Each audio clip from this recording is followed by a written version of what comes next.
میرے دوستو، انسان کو کل عقل بھی مل جائے تو پھر بھی اللہ کی حکمت کا وہ احاطہ نہیں کر سکتا۔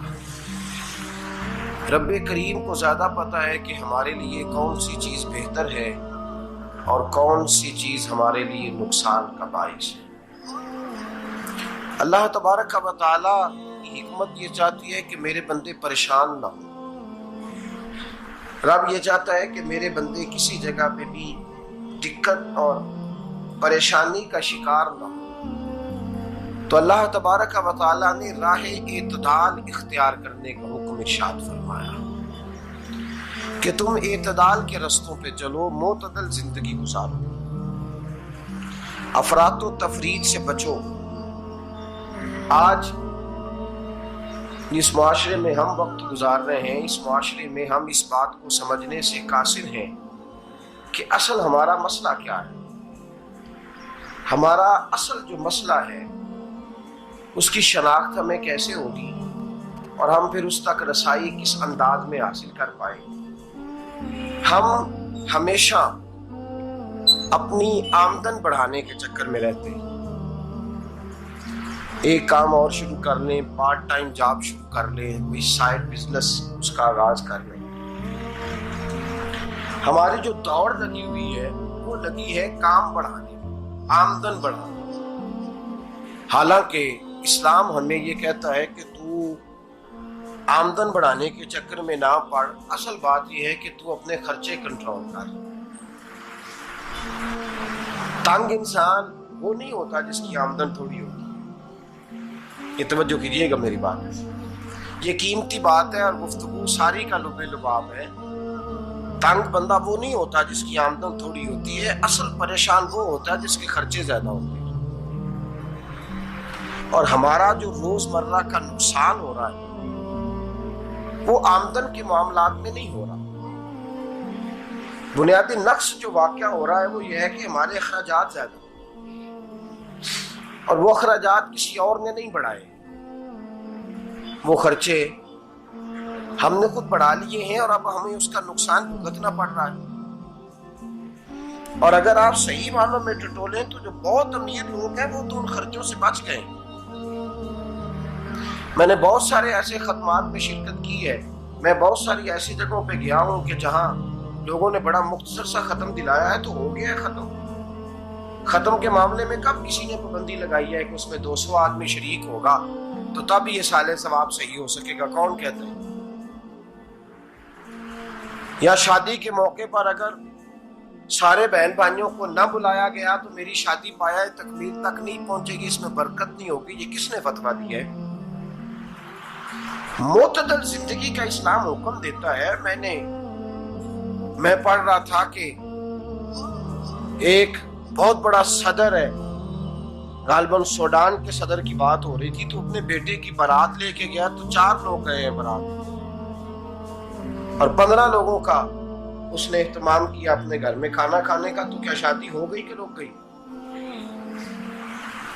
تو بھائی راگ الاپنا اس بات کا کہ بڑی پریشانی ہے، کوئی سائیڈ بزنس شروع کیا جائے فلان جگہ فلان جگہ فلان جگہ، تو اصل معاملہ یہ ہے کہ پہلے ایک بندہ کماتا ہے تو پھر بھی گھر ہی چلتا ہے، پھر بڑا بیٹا ساتھ شامل ہوتا ہے تو پھر بھی گھر ہی چلتا ہے، پھر منچلا بیٹا شامل ہوتا ہے تو پھر بھی گھر ہی چلتا ہے۔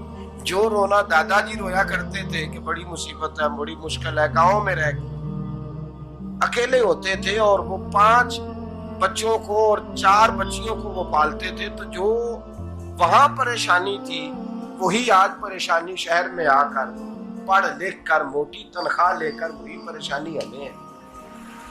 تو میں جس نتیجے پہ پہنچا ہوں اس کو پڑھ کے، قرآن مجید کی چند آیات کو دیکھ کر اور اس مفہوم کی جو حدیثیں کتب احادیث میں پائی جاتی ہیں اور ہمارے بزرگوں نے ہمیں جو مزاج اس حوالے سے دیا ہے، میں اس نتیجے پہ پہنچا ہوں کہ مسئلہ آمدن کا نہیں، مسئلہ خرچے کا ہے۔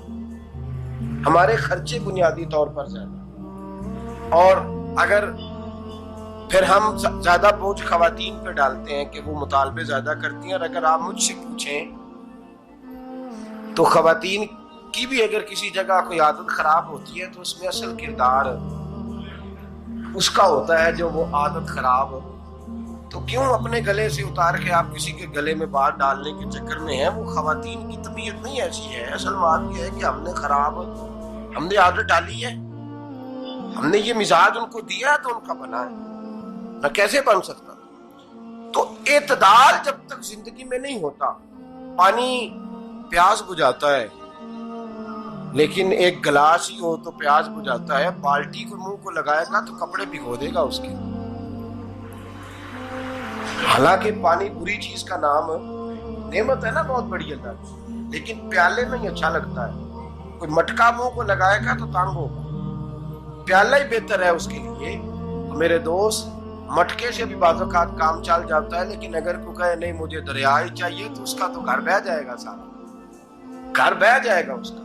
ہمیں دریا قابو کرنے کا موڈ بنایا ہوا ہے تو اس سے گھر بہا کرتے ہیں، اس سے گھر بنا نہیں کرتے. گھر پیالے سے پانی پینے سے بنتا ہے. اگر تو دریا پہ قبضہ کرنے کا موڈ بنائے گا تو گھر بنے گا نہیں، گھر بہ جائے گا.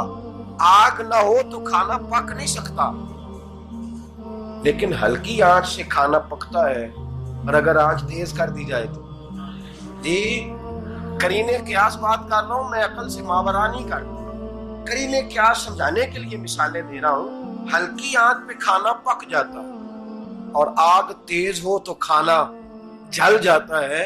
تو کھانا اتنی دیر کھانے کے قابل رہتا ہے جب تک وہ ہلکی آنچ پہ پکتا ہے. تو جتنی مرضی تو کہتا ہے نہیں میرا گزارے نہیں، آگ تیز ہونی چاہیے، تو میاں جل جائے گا، جل جائے گا. ہوا نہ ملے تو سانس نہیں آتی، ٹھیک ہے؟ آکسیجن نہ ہو تو سانس ہے، ہوا نہ چلے تو گزارا نہیں ہوتا. لیکن اگر تیز چلے نا، اگر تیز چلے تو آندھی اور طوفان بن جائے تو چھتیں گرا دیتی ہے، جانیں لے لیتی ہے. ہم ہیں طوفان کے چکر میں، ہم ہیں دریا کے چکر میں، ہم ہیں بڑے ناؤ کے چکر میں. تو میاں ہلکی آنچ ہی اچھی ہے، یاد رکھ. اور ایک گلاس پانی کا اعتدال سے ملتا رہے تو وہی ملتا رہے، ضرورت کے وقت وہی بہتر ہے. تو پورے دریا پہ قبضہ کرنے کا پروگرام نہ بنا، تانگ ہو جائے. اور میرے عزیز یاد رکھ، ہوا سانس لینے کے مطابق ملے تو وہی اچھی ہے، جو سانس بند کرنے پہ آ جائے وہ ہوا اچھی ہے. ہم نے چکر چلا لیا ہے کہ زیادہ پیسہ، راتوں رات پیسہ، لمبا پیسہ، یہ پلاٹ بھی میرا، وہ پلاٹ بھی میرا، گجرانوالا بھی، گجرات بھی، لالا موسیٰ کھاری اور پنڈی تک جہاں میں جاؤں میرے نام کی تختیاں لگی ہوئی ہونی چاہیے. اسلام منع